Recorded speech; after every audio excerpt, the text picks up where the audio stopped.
बिस्मिल्लाहिर्रहमानिर्रहीम। मैं हूँ साजिद हुसैन, आपके साथ लेक्चर नंबर 7 में मैक्सिमाइज और मिनिमाइज के आर्टिकल के ऊपर। बेटा हम क्वेश्चन नंबर 2 परफॉर्म करने जा रहे हैं 5.3 एक्सरसाइज का, जिसमें maximise f of x y x plus 3y subject to the constraints 2x plus 5y less than equal to 30, 5x plus 4y less than equal to 20.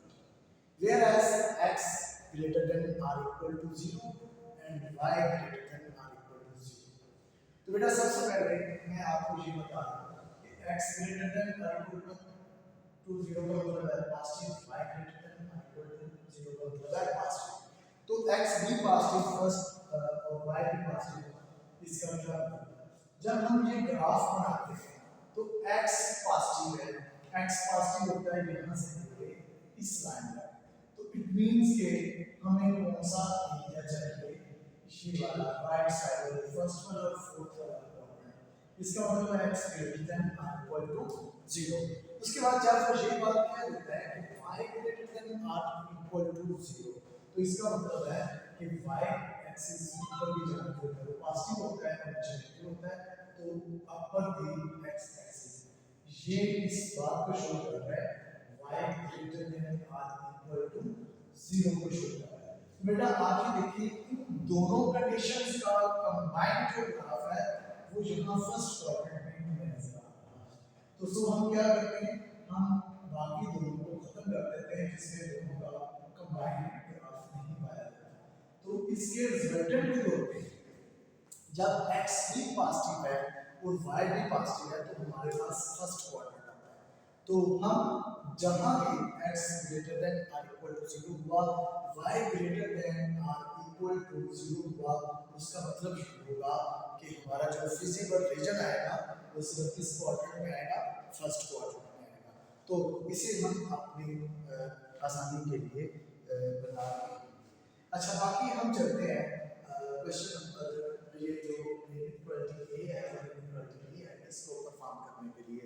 तो सबसे पहले हमने क्या किया, इनइक्वालिटी ए और इनइक्वालिटी बी को हमने राइट कर दिया इसकी एसोसिएटेड फॉर्म में। एसोसिएटेड फॉर्म का मतलब होता है कि ये जो आपके पास इनइक्वालिटी है इसको इक्वालिटी में राइट कर। तो ए को इक्वालिटी में लिखा तो 1 कह दिया, उसके बाद बेटा बी को जब इक्वालिटी में लिखा तो इसे हमने 2 कह दिया। इक्वेशन 1 एंड 2 हमारे पास आ गई। तो इक्वेशन 1 और 2 को परफॉर्म करने के लिए हम इसमें x इंटरसेप्ट और y इंटरसेप्ट फाइंड करेंगे। तो इक्वेशन नंबर 1 के लिए x इंटरसेप्ट है क्या, x इंटरसेप्ट का मतलब है कि y 0।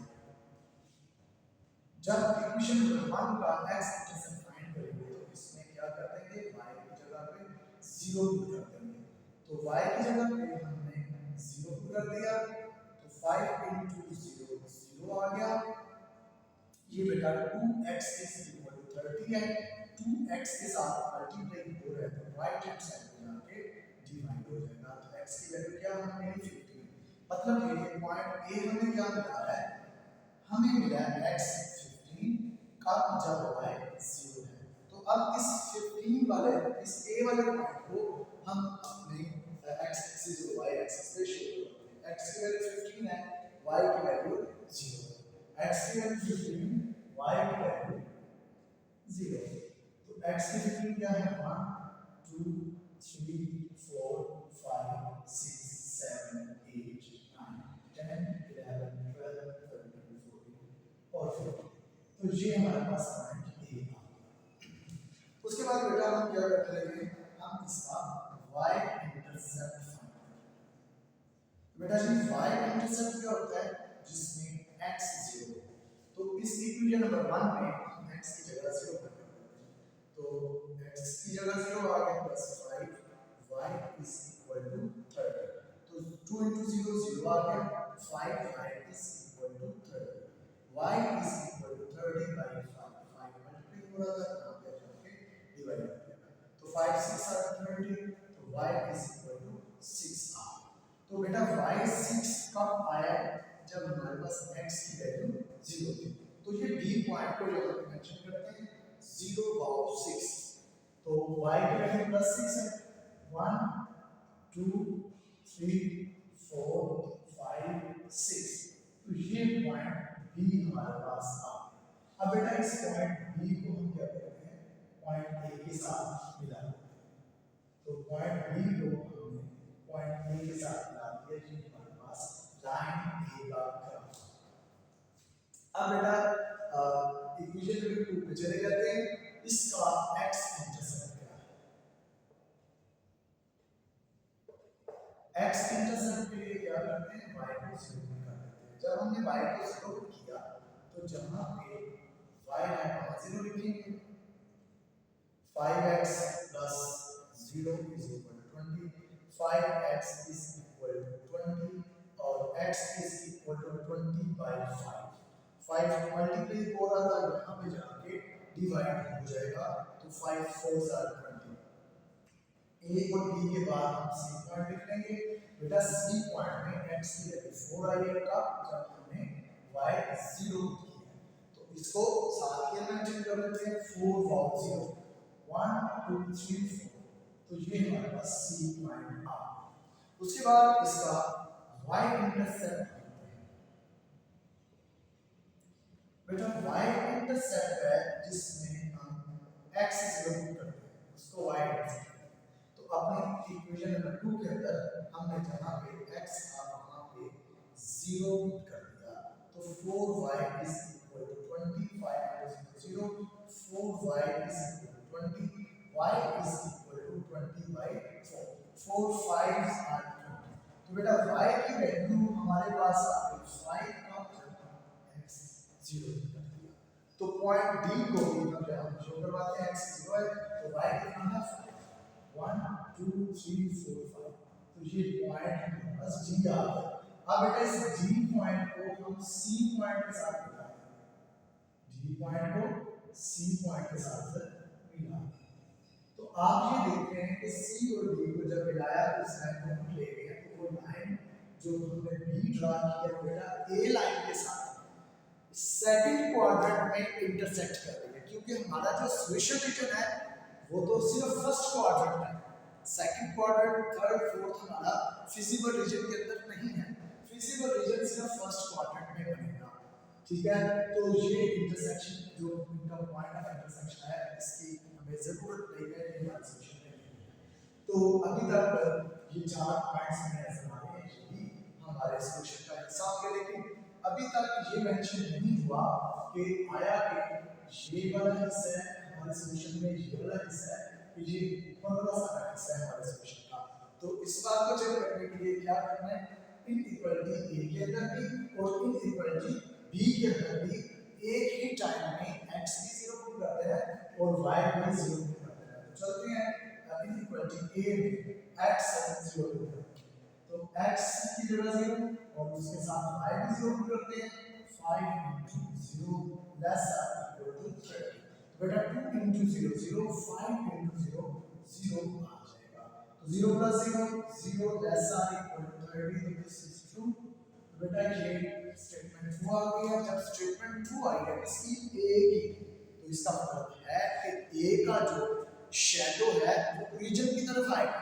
अगर a की कंडीशन फॉल्स आती तो फिर इसका जो शैडो था वो ओरिजिन से अपोजिट जाता, क्योंकि इसका इसकी जो कंडीशन ट्रू है, सो इसका हम ग्राफ को ड्रा करेंगे वो बेटा हम करेंगे ओरिजिन की जानिब। तो इसका शैडो किस जानिब आएगा, ओरिजिन की जानिब, लेकिन इसका शैडो से उतना होगा जितना फर्स्ट क्वाड्रेंट। ओके बेटा, ये बन गया इक्वेशन ए का शैडो।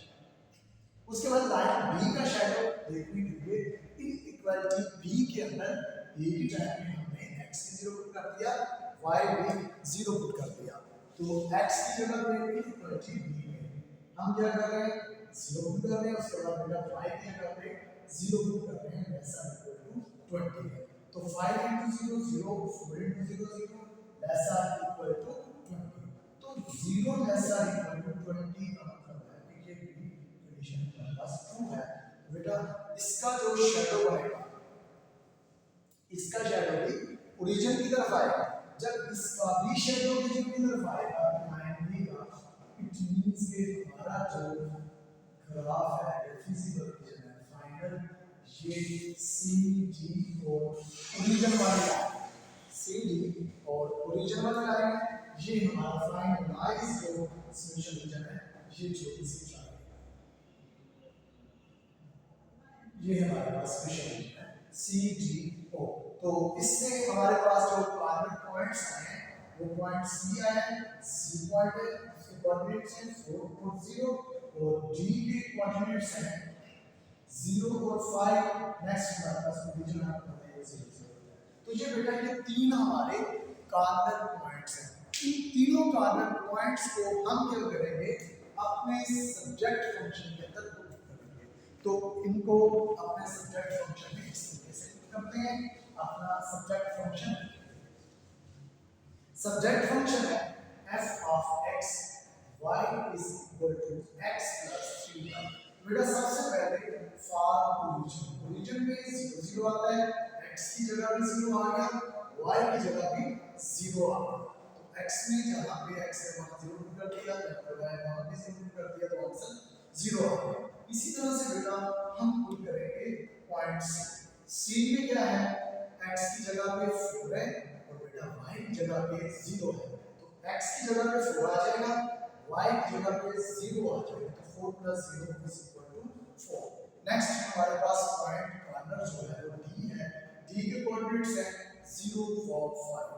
तो बेटा इसमें x की जगह 0 y की जगह 5 तो x की जगह पे 0 पुट कर दिया y की जगह पे 5 आ गया 5 3s are 15। तो हमारे ये सॉल्यूशन के सिर्फ तीन ही पॉइंट्स आए हैं। तो इन 3 पॉइंट्स को जो कि कार्बन पॉइंट्स हैं इनको हमने अपने सब्जेक्ट फंक्शन में पुट कर दिया। पुट करने से हमारे पास एक आंसर 0 आया एक 4 आया एक 15 आया। ऊपर उसमें लिखा है मैक्सिमाइज। मैक्सिमाइज का मतलब है कि इन तीनों जो सबसे ज्यादा आंसर है वो वाला मेंशन करें। बेटा हमारे पास मैक्सिमम वैल्यू होगी 15 और जिस पॉइंट पे मैक्सिमम वैल्यू आई है वो हमारा पॉइंट जो होगा वो मैक्सिमम पॉइंट होगा जो कि t * 0.5। ये था बेटा हमारा लेक्चर नंबर 7 जिसमें हमने क्वेश्चन नंबर 2 को डिस्कस किया। तो बेटा दुआ में याद रखिएगा। अल्लाह हाफिज़, मिलते हैं नेक्स्ट लेक्चर।